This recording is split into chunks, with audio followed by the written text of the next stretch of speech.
we at our learning centers, we really focus on helping students with learning disabilities, dyslexia, auditory processing, attention challenges.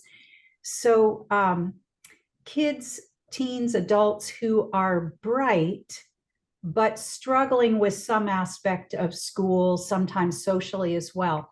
And so these are people that, that's a really good question. You look at these individuals and you think, well, why are they struggling? They're smart, they have the ability to do it.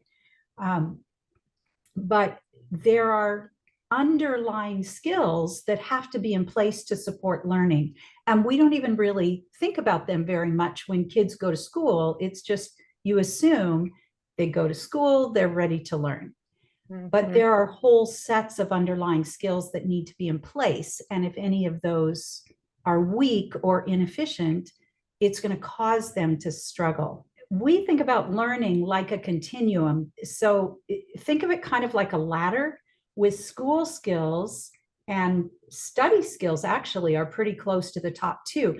But you have this ladder, and school skills, social skills are way up there at the top. But the rungs on the ladder are whole sets of underlying skills that need to be in place in order to learn as comfortably and efficiently as you could.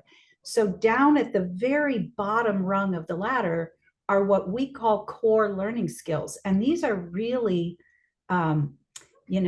starting as low as the primitive reflexes that babies are born with. If those reflexes continue to fire, or they don't integrate and operate the way they're supposed to, then they just trigger little neurological interference, little neurological roadblocks to learning.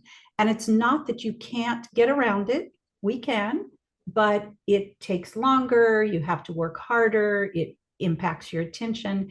And so there are a whole set of many skills, starting as low as primitive reflexes, but body skills, sensory motor skills that allow us to sit in a chair and hold a pencil and move our eyes across the page and navigate a room.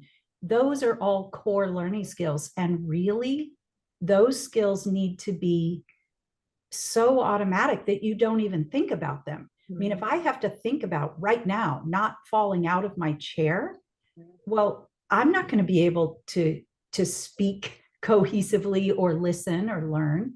So we have core learning skills. And then the next rung up on the ladder is what we call processing skills, big area, lots of skills, memory, attention focus, auditory processing, visual processing, which those processing skills aren't like, it's not your vision and your hearing, but it's how the brain thinks about the information that comes in through your eyes and your ears. And if you're not getting complete and accurate information, of course, that's going to impact your attention, your memory. And so in that whole processing skills level, memory, attention, auditory and visual processing, language processing, processing speed, if any of those are weak or inefficient, you will struggle to get the information and put it together quickly enough to keep up, to learn. And then we have above that on the ladder is executive function, and study skills kind of fit in that area of executive function. Executive function is big, it's high level skills. Our ability to self-monitor and manage our own attention and behavior, to plan and organize and follow through, all of those things.